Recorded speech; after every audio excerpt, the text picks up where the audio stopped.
Welcome to the worst nightmare of all. Reality. Explore the lesser-known stories of our unknown world. Join the pursuit of the paranormal with Ash and Greg.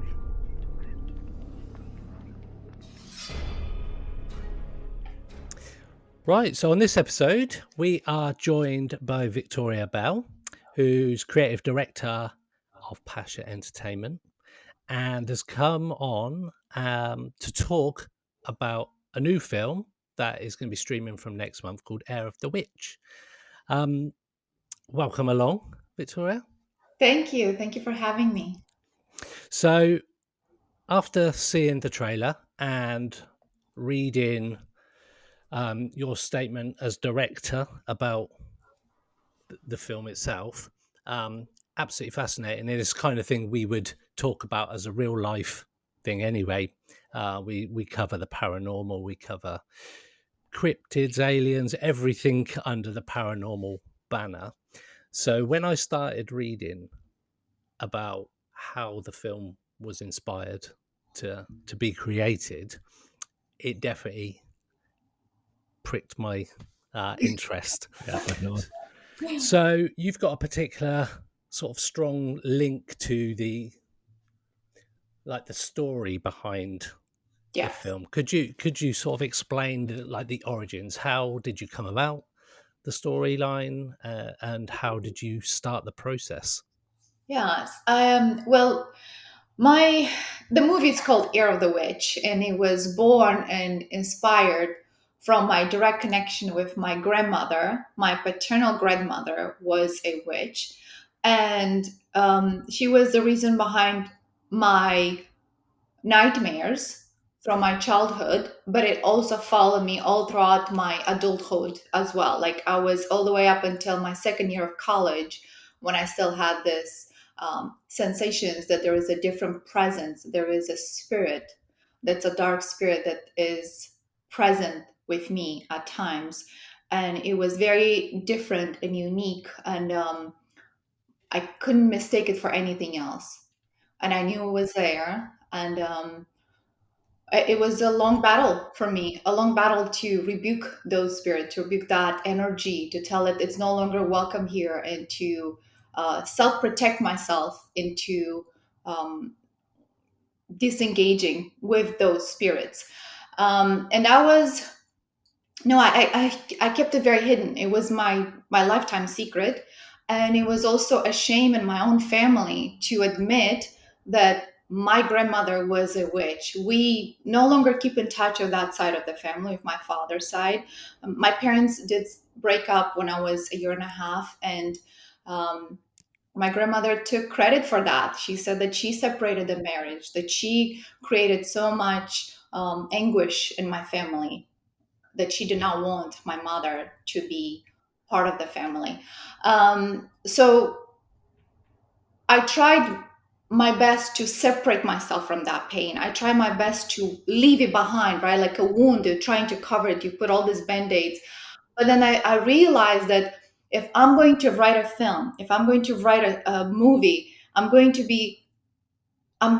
put a flashlight, big flashlight directly on my wound. And I'm going to talk where it hurts the most. I'm going to talk about what I'm ashamed of. And my family was very much against it. My family was encouraging me not to talk about it, not to even show the connection between it. It just said, just say that it's a fiction, it's all in your head. And I had to be honest, because as a creator and as a writer and as a film director, we owe to our audience our hearts and our honesty. If we don't show up fully honest and present in our art, then why are we even creating and putting everything on the line for a movie? So that's how Air the Witch was started. It started from my own connection and fear, but then of course I took the movie and the script on a roller coaster ride, and I brought in a lot of fiction in it, because you have to, as a creator, as a writer, you have to bring a lot of elements that are supernatural and they're spooky and exciting. And there is a lot of in the movie that it's relating to human kind and connection and human needs. Like Anna, the lead of the movie, she is going through such a intense agony, and our, we all go through our own inner battles, where we all fight our own inner demons. And I wanted to show that on the screen, that Anna, she may be a good human, but she's still faced with challenging decisions. And what is she choosing? And her choices have consequences. I just want to take it back a little bit. There's a few things I want to build on from what you just said, but I want to take it back maybe a bit because you're in the USA, but there's a definite European accent in there. Just wondering what's just interesting. What's your background? Where are you from originally? Yeah, I'm originally from Republic of Moldova. It's right next to Ukraine, the tiny little country. We have great wine and beautiful women, and it's a beautiful little country. I left home when I was 18. Sorry, yes, 18. I went to college in Romania, and then I came to the States at 21, and I called my home US. It's my home now, but I always have that strong and deep connection with Moldova, and that's where I brought that element of my folklore and my culture and my history into the writing, because it's part of me. It's part of who I am, and I found a great healing in that process, to be so honest and be so open with um, your intimate feelings and history and background. And it's been a beautiful process to just come from the place of your heart and this movie making journey. But yeah, I'm originally from Republic of Moldova. I go there often. I go to visit my family. I just came back a couple weeks ago. Some of my family lives in Germany though, so I go often to Europe. And um, yeah, I love it. I still keep very close to my family. So Europe has got quite a long history compared to, say, the United States, Mhm. and certainly in Eastern Europe, and there's even more of a deep history of paranormal, witches, that kind of thing. So you mentioned that your paternal grandmother was a witch. How how did you find that out? How what impact did that have? I know you said it split your parents up and she took credit for that. But how do you find out that your grandmother's a witch? I've always known. So I grew up on my maternal grandmother's side. So we moved away from my paternal side, and growing up in this new village, um, I remember being told by my family, by people around me, that my grandmother on my dad's side was a ferocious witch, how they would call her. She was powerful and she could create things. And part of me was terrified. A part of me was curious, like, what do you mean a witch? What does she do? And I was always kind of shushed around it. It was always this topic. We don't talk about it. Um, we don't mention it out there. And I was about 5 or 6 years old, maybe less, maybe more. I don't know the exact time frame. But my sister took me to my aunt to visit, which lives in the same village with my paternal grandmother. And I was there briefly. And my grandmother said, come to my house. I want to do a spell for protection for you because you're going back on the road. And I want to make sure that you have protection on your side. And I had no idea what could that be, and just very gullible and believing in the adults that's supposed to be taking care of you and be trustworthy. I went with her, and she sat me, I can remember just now, she sat me in her living room. She gave me a chair, she sat me down, and she took this ball. There was a metal ball. And I don't know, I was just sitting there just thinking of my own little things as a little girl could. I don't know what I was thinking, maybe just my road trip, my playtime. And then all of a sudden, I hear this whispers, and it was terrifying. The things she was saying, that She takes the blood of animals to smear me and to do things to me, and may I act like a certain animal, and may I show up as this spirits. And I was terrified. And I remember in my little mind of a child, I was thinking, Victorita, just don't listen to this. As long as you don't listen to it and don't let it penetrate your mind and your existence, it will not have an effect on you. And as much as I try, I close my eyes and I try to not listen to her, and her whisper were like spearing through my head of the things she would say. So she then took this, um, she took, I don't know what it was because I couldn't see, but she took liquids and she poured it in that pan. It was like a metal pan, and she poured liquids, and then she poured like some metals and different objects, different textures I could hear. And she started spinning it, and she started doing things that were just the not being able to see what she was doing there on top of my head. It was more horrific than probably what she was doing, in fact. But just as a little child, I remember just wanting to run away. But that inability, just think about us as children when we're exposed in very unsafe environments. And as children, not being able to actually speak up, we know something's wrong. But having that trust and looking up to the adults around you and saying, I'm supposed to trust this person. I'm supposed to be safe here. But knowing you're not safe, and I feel this deep anxiety and fear inside me that I had to leave, but couldn't because she had this authority around me. And my sister walked in, and when she saw what happened, she grabbed my hand and we left.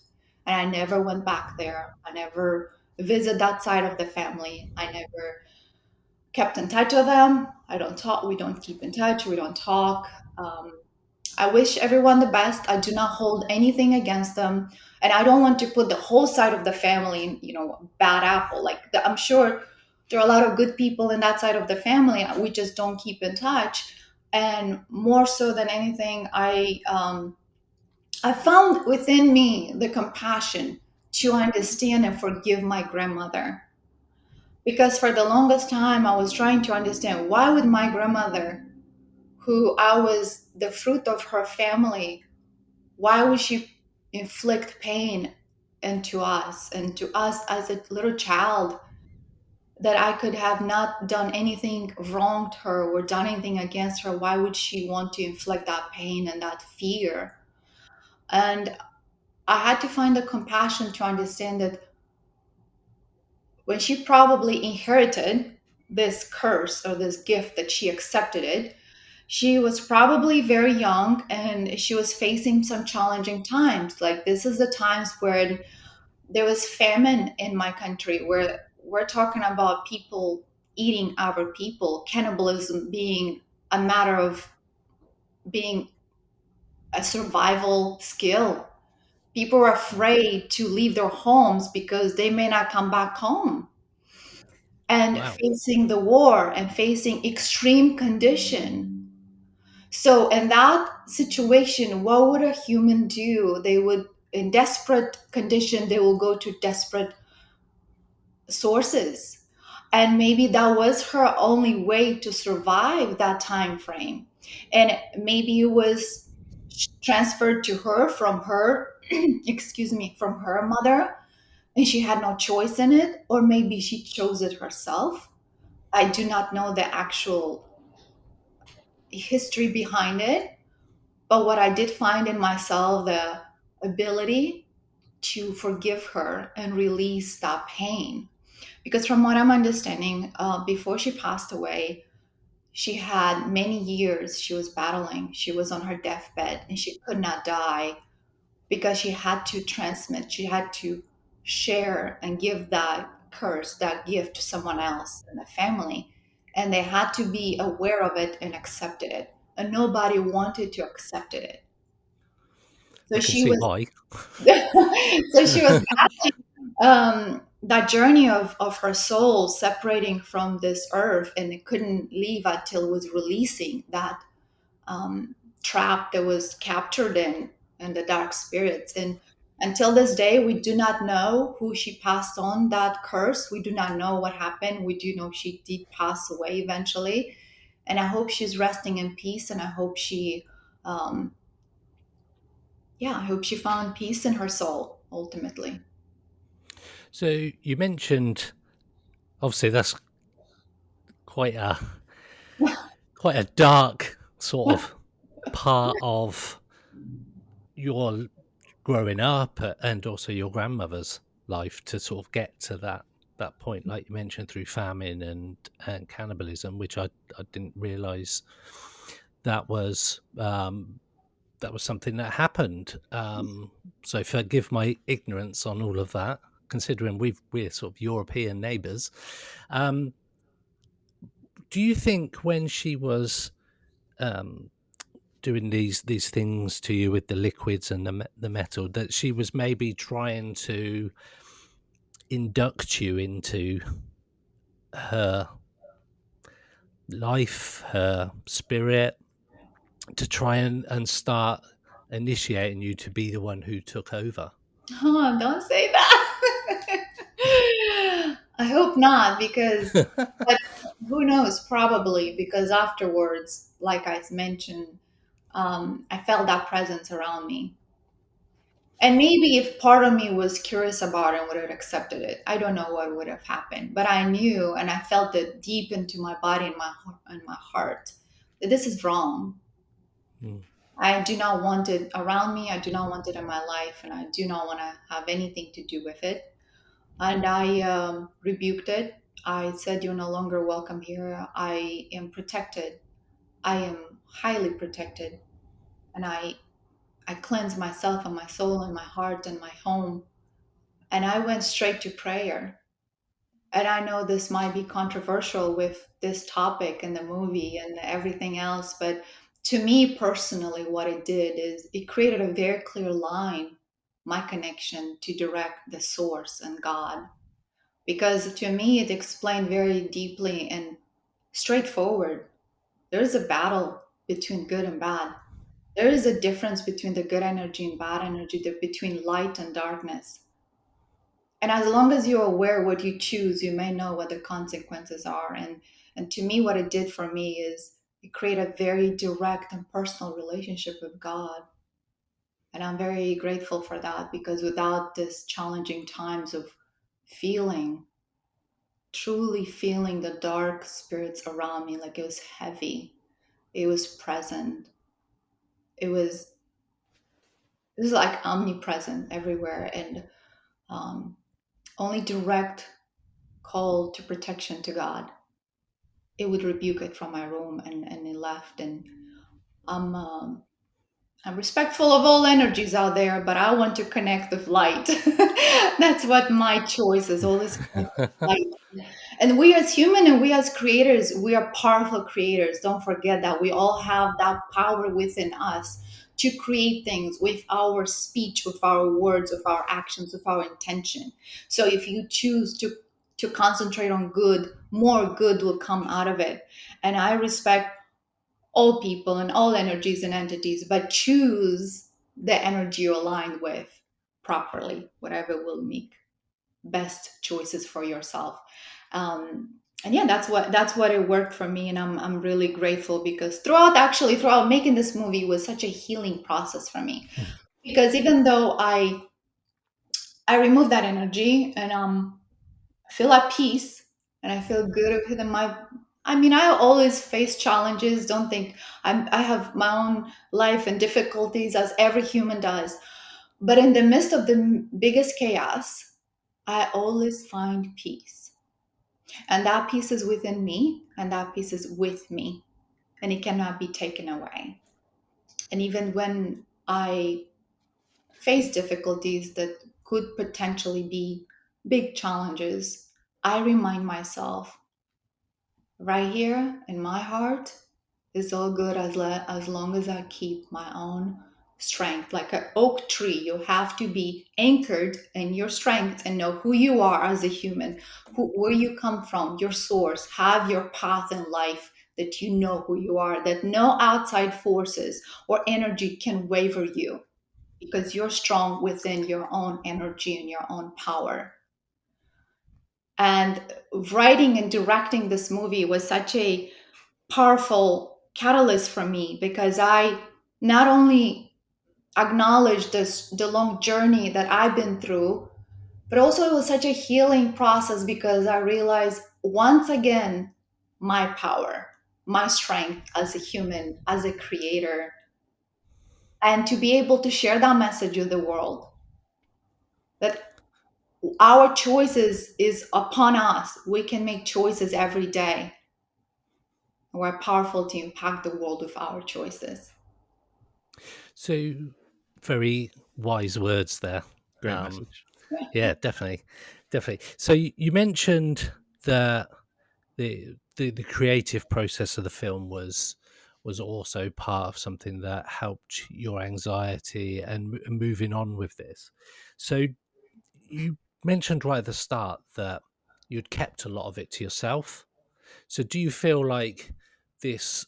I know you said there's some extra bits that you've put in there, but do you feel like this was the coming out story or to friends and family about how you've grown up with these fears and these anxieties of your grandmother? Yes, and it's kind of a secret and a pain that I've been hiding it. I've been hiding it. Yes, it's been kind of my way of sharing the pain, the wound that I've been hiding it all my life. And now that the world knows, it's no longer a shame. That's the beautiful thing about sharing with something that hurts. Excuse me. If you encounter anybody who's been through a tragic event, and if they find the strength to share that with you in a safe environment and share that with someone they trust, you will see that somehow they gain strength from that, because it's no longer a hidden wound. You're okay to stand above it and to speak up and say, this happened to me, but I'm no longer captured by this event. And by sharing that with you and by inviting you in my life and sharing my story with you, I share to the world and to myself that I'm stronger than this and I overcome this. Because shame has no room in the same place of vulnerability. Being vulnerable, and that's what exactly I've done. I put my heart and my soul in this movie, and I've been the deepest part of me vulnerable. And even on set, when we would make the scenes that were so difficult and challenging, I had to share with my team and explain, this was real. This is not just some fiction story. Yes, there's a lot of it that's fiction, but a lot of it, it's strong, powerful, intense truth. So do you feel like you unburdened a lot of this shame, and do you feel sort of empowered and lightened, more, what's the correct word really, do you feel lighter Yes. for having unburdened a lot of this? So it's almost like a therapy It for you. was, and it's like it is, art is very therapeutic if you let it. Um, that's why I think the hit movies and songs and paintings and drawings and art, it's you share a piece of your soul, and only when you completely let part of you be on that project, on that art piece, people will see it, and in that process you kind of release this part of you that hurt, that part of you that burned. It's like, imagine like this huge stone that's like metal and it's heavy, and you carry it in your soul from generation. It's heavy, and you just slowly unpack it, and then you release it and realize that, oh my god, I'm so much lighter now, and it's so much better on the other side, because it, that huge metal stone just became a butterfly, and I'm okay with it. And you look at it from the other side of it, and you're grateful. I'm so grateful for all the challenges and the hardships and the painful moments I've been through, because on the other side I can realize what a complex human I am, as we all are. And pain is part of this journey. And as sad as it and hard it is for so many of us humans to go through such challenging moments, and I hear you and I feel you if you're going through a hard moment right now. But it's all part of this journey. We all agreed to this on this earth, to share this experience together, and to let the pain to shape us. Just feel like a sculptor uses this to chisel a sculpture, and that's what pain does for us. That's what love does for us. All these emotions, if we let it, but also recognize your own power and your own strength into creating your own story as well. I think it's about taking ownership, isn't it? Like you say, instead of hiding, letting the shame take over and affect you in that way. Once you take ownership of something, it no longer has that power over you. I think, like I said, to have the strength to be able to do that in the first place, and then obviously that then lets you build as a person, and then obviously helping other people on the way. You mentioned earlier about like, your family weren't too, let's say, too happy about you making the film and opening up these sort of old stuff from the family. Have they seen the finished products? And if so, what's been their thoughts on it? So no, my family have not seen the movie yet, but they did see the trailer. And I was very cautious when I showed them the trailer. I was just home recently, about a month ago, and we were all at dinner. And I said, okay, family. I mean, they know about the journey. They've been asking me about the details. They know the storyline and general lines. And I said, I want to show you the trailer. It's going to be out. It's going to be published soon. And I want you all to see it. And I was at the edge of my seat, literally waiting to see everyone's faces and see what are the response is going to be. And I was surprised. I was actually very supported because they saw the hard work that I put in it. And they see the part of where I am a creative. This is also my business. This is also my path and career. It's not just a passion project. This is a lot of money Mm. and hard work that I put in this movie. It's been 3 years in the making. And if I don't absolutely love it, I would have abandoned it long ago. But this is my life creation, a lifelong path, and I'm dedicated to this, to my filmmaking career. So they supported me from that perspective, that point of view. Like, we see the work, we see the quality in your movie. This is no cheesy movie. This is actual good quality movie. They all said it. The trailer looks really good, which I was so grateful to hear. And then everyone individually said, I'm glad that you found the strength in you to overcome that and come to this place to actually share the story. And we can't wait to see it. And I'm gonna have to let them wait until the release of the movie to see when I'm not around. But no, I mean they're exciting, and they're very much supportive of it now. Um, it was just in the beginning was that shock. How dare you talk about this about our family? But now they see it for what it is. It doesn't make or change who we are as human. Just because my grandmother chose differently in her life, her her actions and her choices does not define me as a person just because we're blood related. I can respect and forgive her, but that does not reflect on me as a human. And that was my mistake, to let her actions reflect on me, because we think that if it's family related, if it's a parent or a sibling, that somehow that's our fault, or Mm. it reflects on who we are as people, and it doesn't. We can break that cycle. We can actually break the generational cycle, that if certain family members showed up a certain way and you see those traits in yourself, then have the courage to acknowledge that, to have the awareness. If father or mother used to have certain, maybe there was um, some type of abuse, or there's secrets, or there's stuff that you see it in the family, and I'm not saying that that happens in my family, I'm just saying generally, if you see that pattern, be the breaker of the cycle.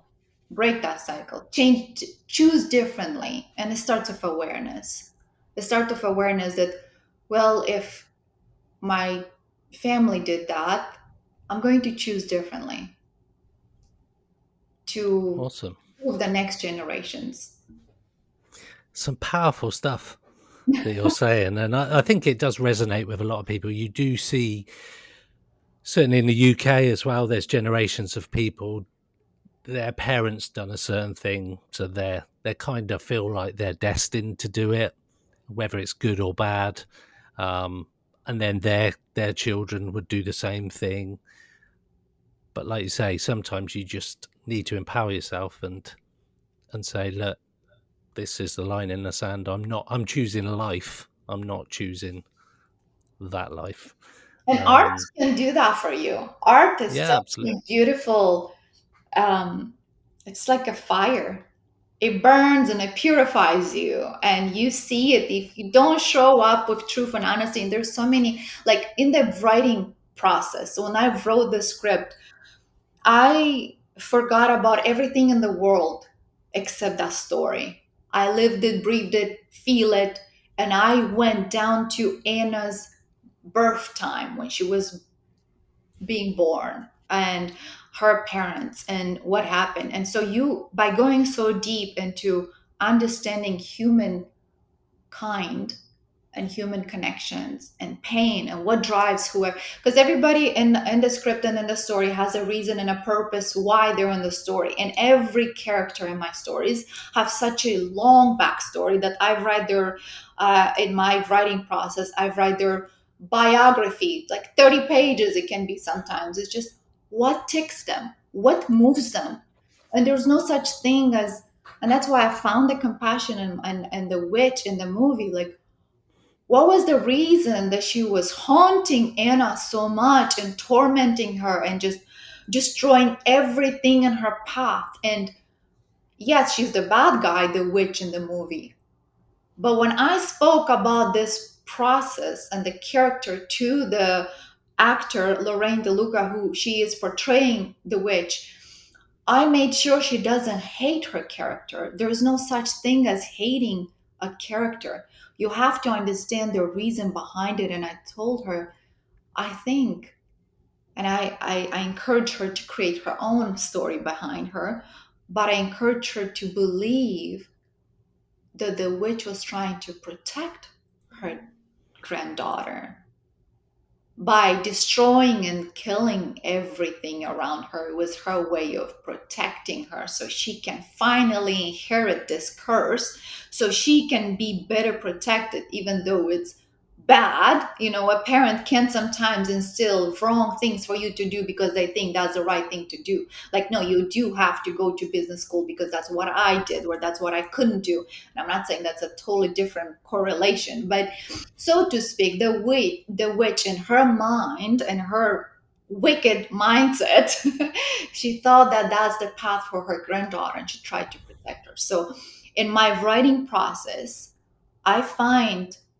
the deepest pain of everybody included in the story, and through that process, I find my own healing. And that's what art does for you. It burns everything that's not authentic, and you face yourself and you realize that, wait a minute, maybe there's something I need to work on it personally. And then you expose that and you write about it and you share it. And you'd be amazed how many people connect with that, because we're all human and we all have the same needs and the same fears, and generally speaking. And that's what art is supposed to do, to connect with people, to inspire them, to move them, to scare them, to terrify them, and more than anything, to take them on a journey that is different than reality, that it takes you on a different world and you're so absorbed in it. And if everybody's doing their job, from writing, directing, acting, producing, all departments does their job, then the main reason someone's watching a movie is to be so disconnected from reality that they're completely immersed in that story. And that's what an artist's job is to do, to completely immerse the audience in that movie, where Nothing else matters. This is you and the story, on your on that journey with the characters, and you feel everyone's pain and desires, and you hate them and love them, and you are there with them throughout the journey. Oh, I mean, your passion for it clearly comes through. Is filmmaking something you've always wanted to do? So I have been in love with film and acting and theater all my life since I was a little child. I remember I went on a field trip with my school to a theater, and I watched this play, and I was my mouth must have been dropped open the whole time because I was just staring at that theater and that play, and the actors just pour their heart on that play, and I walked away from it, and I was thinking, what a beautiful thing to do, to just devote yourself to something so powerful that I felt everyone's story in that play. And I even went home and I went to my own school, and we had a matinee for Christmas, and I redid that play in my own different take, and I made it a little funny and cute, and I was so moved by that play, and I was like, only people who are so blessed from this world can they really truly live and breathe art. I didn't even feel worthy of such a high, respectful magic. I can't even explain it. I was so in love with it and terrified of it. And I've always wanted to be in film or theater. And I didn't get to be bold about my choices or choose what I wanted to do until life faced me with the biggest challenge of my life when I was in a very emotional place. It was very difficult for me. I was questioning everything in my life. And this was about 12 years ago. And this was the moment when I truly asked myself, Victoria, is there anything that you want to do in life that you're not doing? Why are you so deeply unhappy and unsatisfied? What is wrong? And I realized that I wasn't walking on the path that I was meant to be. And I asked myself, what is it that you would like to do? What is it that your heart desires? And it was film. It was the world of filmmaking. And I had no idea, no clue how to start, what to do, where to go, how even somebody gets into films. It always felt like such a dream, and such a just only lucky people get to do what they love, right? That's what I felt. And then I said, well, why don't I just try? You never know. Maybe I might get lucky too. And there's no such thing with luck. There is no lucky thing. It's a lot of hard work and dedication and persistence and showing up and faith. Have faith even on when all the odds are against you. Still show up for what you love and have a lot of perseverance in your goal. So I took a class. It was a Meisner class. It was like up in Michigan. It was a tiny little class. I remember I went to this teacher. It was her living room. We were like 6 students, and I was so excited just to be in a room full of other people who want to create art and magic. And it started slow. I started to work on student films, and I was just asking everybody, do you need help? I will be your slate girl. I'll be your production assistant. I'll just volunteer. I'll just be there to help, because being on set on a film, it's worth every moment of my life. I'd rather be on film than be working at the bank. I was working in banking back then, and it was great money in banking, but my happiness was zapped. I had no satisfaction in doing mortgage banking for people. And it was they take it back, because I do respect the process, and I did a lot of hard work and studying to be in that job, but my purpose wasn't in it. So I slowly I slowly embodied more my desire and my passion for film. And I started to make my own short films. I would put together a team, and I'd hire the director of photography. And so I started to make short films. I will put together a team. And that, after about a dozen short films, I said, I'm ready to make a feature film. I'm ready to create a masterpiece. And I'm going to dive in, full in. I have no idea how I'm going to do it. I didn't have a producer. I didn't have a budget. I didn't have the money. I didn't have the experience. I didn't even have the knowledge. What I did have was a strong desire in my heart, the dedication, the commitment, and the knowledge that I will show up for this no matter what. And I encountered so many challenges. As soon as I announced I'm making a movie, the COVID-19 happened. The whole world shut down. Everybody I was talking to, they were like, I think it's the end of the world. What are you talking about? You want to make movies? Like, do you see what's happening out there?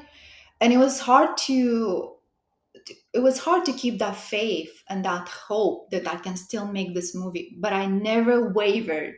Right when I talked about the being an oak tree in your knowledge and who you are, I knew I can do it, even though I had no idea how. I knew I would figure it out. And I Googled every single question, and I took so many classes on writing, on screenwriting, on directing, on filming, on producing, on budgeting, on marketing. I have so much knowledge that I think in the last 3 years, the knowledge I acquired on filmmaking, it's worth 3 PhD, because it's just so much out there. There's so much to filmmaking. It's not just the creative part. That's beautiful when you can show up and write and then go out there and make a movie. But my God, there is so much work in making a movie. The business part of it, the getting a deal of distribution, of making sure that you put your money on the screen, that you have all the departments, that your makeup is on point, that your locations are, that the set design, that the music, the sound, the color grading, everything. There's so much work, and it never stops. Like, I sit in front of my computer and I work all day long, and by 5 o'clock I realize I didn't eat today, and I have to grab something real quick to get back to my calls and my meetings and my work to do, so that I get as much done during the day, so that at night I can do the creative parts where it's quiet and nobody's around, and I can just dive into that world of magic. Um, but yes, it was very challenging for me, and I knew it wouldn't be easy. But everything that's worth fighting for, it's gonna come with challenges. It's kind of like the world and the universe says, well, I want to see you really want this. Do you really want this? I'm gonna throw so many challenges at you. Oh, the a world pandemic is not enough. Well, let's see if I'm gonna change here and I'm gonna make some people on the team not show up, or that this thing happens. So there were a lot of things that were happening that unforeseen. You didn't expect that. You can't plan for it, and when it happens, you have to have a smile on your face and said, okay, bring it on. I'm going to put on my hat as a director, my hat as a producer, as a filmmaker, as a business person, because every moment on set costs a lot of money. You cannot waste moments on set. You have to think, how can I change the script so fast, so quick, to accommodate today's challenges with the actors I have on set, with the team I have on set, and still not cut away from the quality and the story of the movie. There's so many things that happen, like weather. We had a big storm coming through one of our big scenes, and we only had the location that day, that afternoon, and the storm came in, and everything on the tables and the set design that took hours to do, it just literally blew in the air. It was like a storm of balloons, and I told my director of photography, and I said, just roll the cameras, just keep on rolling, let everybody run. And I even told everybody grab your stuff and run in the house, go inside. For safety reason, you cannot have anybody on set. Once there is rain or thunder, you have to. So I said, just roll the camera, let the just capture some of this footage. And we did. And we had to change things around in the set and the script. But you know what happened? By embracing that challenge, it actually looks better on set, on the movie, because it looks like everything is against Anna. Even her own birthday party, it cannot be celebrated. Even the nature, Mother Nature, just breaks everything and just destroys everything. And you have to embrace that. You have to embrace the challenges that a movie set will present to you, and life as a filmmaker, as a art person, as a creator. You'll always have challenges. The biggest challenge, I think, as a creator is your own doubt, your self doubt, because you think you're not good enough. You think you're not worthy. Your story doesn't matter. Your voice is not powerful enough. But who are you not to share your story?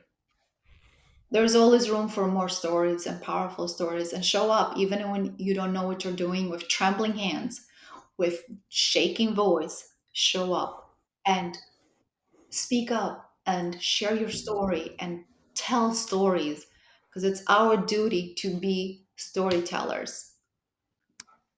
I did something else that piqued my interest was the production team on the movie is made up of the majority of them are women. So how did that come about? Um, and do you think that movie maker? I mean, I don't really know the industry at all. I won't lie. Is it a very heavily male-dominated environment?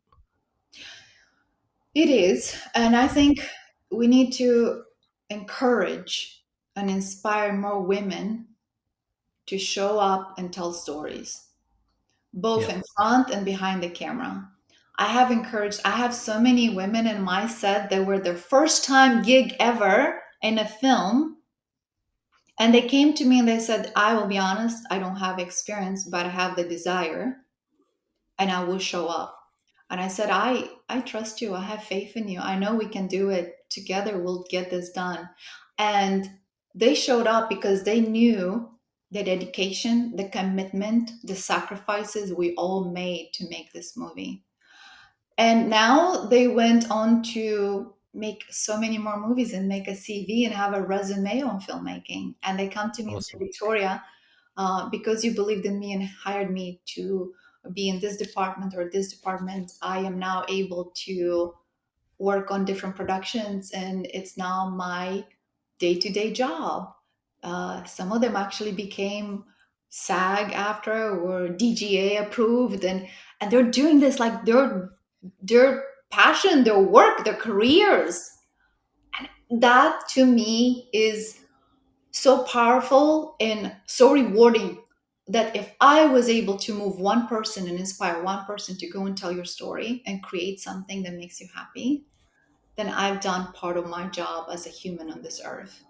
And I've had many of the actresses on my movie that created their own projects.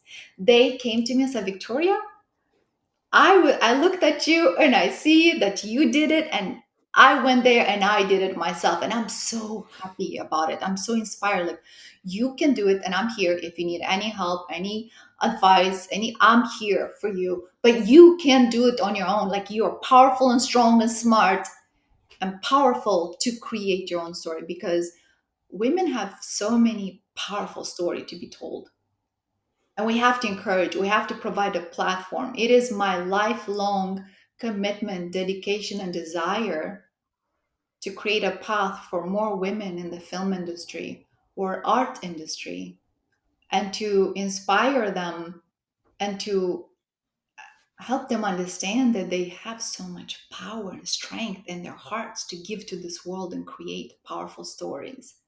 And I want to start young teenagers and just let them believe in themselves. Like, it's another part of my goal is to create actual communities where I inspire teenager women, because I think that's the time when so many. I have my niece who she's living here with me for the summer, and she's 16, and it breaks my heart to see how much doubt she has in her heart sometimes, and I want to scream from the mountains to tell her, you're so beautiful and you're powerful and a true angel, and I do tell her that every day, and I want her to believe it. But it takes so much time because she sees the social media and she compares herself to the standards of beauty out there, that it's not real.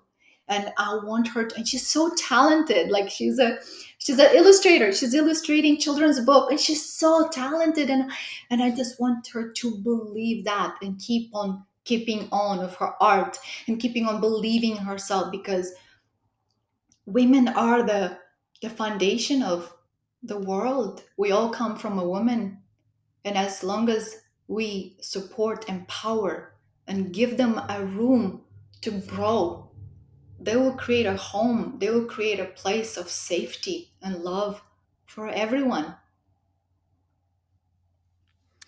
Amazing.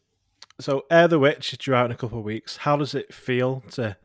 So it's your film, it's your story, it's your years of emotion and hard work and perseverance. It's going to finally be hitting that publish button, available for the world to see. How does that feel? So ready. I'm so ready. It's been so much work. And that's another thing I want to encourage all storyteller. Just make sure you love the story and you're truly dedicated to it. Because it's going to be a long time of dedication and work and endless nights and days in the studio and editing and tweaking and sound editing and coming back with more edits, and then you think you're done and completed, and then you go to the distributor and then they come with quality report of all these things needs to be changed, and it's just a never ending process. Truly, it's so much work that finally to be here, it feels like, oh, I've had 3 years of darkness, nighttime, and it's finally the sun is gonna come out one day, and I'm gonna see it, and I can't wait for the world to see it. I mean, it's a beautiful journey. Don't take me wrong. It's been a very beautiful and exciting and rewarding journey that I'm so grateful, and I'll do it again in a heartbeat. It's just a lot of work, and you have to be ready and prepared for it. It is not a joke. Like, it's truly hard work, and as long as you know what you sign up for, then I know in my next movie, I know where I need to spend my most time into it and how to attack the project next that it's faster and more impactful. But now the movie that's going to come out, Heir of the Witch, on August 4th on all platforms. It's going to be on iTunes, on Amazon, on all platforms. Just search Heir of the Witch. And I can't wait for the world to actually see it and feel it and tell me their opinions and feedback. And I'm open to all feedback. Please reach out to me. You can either come on the website heirofthewitch.com or on my Instagram, Heir of the Witch, or actually my personal Instagram, it's Victoria underscore filmmaker. Reach out to me. I want to hear your thoughts as a film lover, as a human, as a creative, as a director, or just generally. I want to connect with you and hear your thoughts, and I'm so ready for this movie to be out. It's finally like this little baby I've been raising at home for the last 3 years, and I think it's perfect. I think it's a beautiful child, but I want to know what the world thinks, and I'm ready for the world to either praise it or chop it down and say, oh, we're gonna we're gonna take it to, I don't know. It's the audience choice, and it's their right to have their own feedback and thoughts on it. So far, all the feedback I've gotten, it's really good. But I understand there's all kinds of opinions and thoughts out there, and I want to hear it all, and I'm open to it. It's not my business and not my job to worry how the audience will receive it. My job is to put my whole heart and soul into a movie and release it. And then after that, it's the audience job to do what they wish with it. And as long as I show up and I do the best I can, I know I've done the best I can. And I can't wait to hear the world's thoughts and ideas on this masterpiece that we all worked so hard to put together. Amazing. So that's Air the Witch out on August 4th across, like you say, all streaming platforms. Thank you, Victoria Bell, so much for coming on, telling your story. Congratulations on everything you've done, and I wish you every success in the film's being released, and I can't wait to watch it as well. Thank you for Absolutely. having me here, and thank you for your time and providing a platform for indie filmmakers. It's always so hard as an indie filmmaker to just have that keep on going belief, and when things are really all the challenges stacked up against you, it's hard to keep on going, but it's so rewarding at the end, at the end, when you see it's done and I completed and we did it, the whole team, my Heir of the Witch family is so excited and it's done, it's out there, and I can't wait for the world to see it. So thank you all for providing this space for us to talk about it and to share with the world how it all came about. Absolutely, our pleasure. Thank you very much. Pursuit of the Paranormal with Ash and Greg.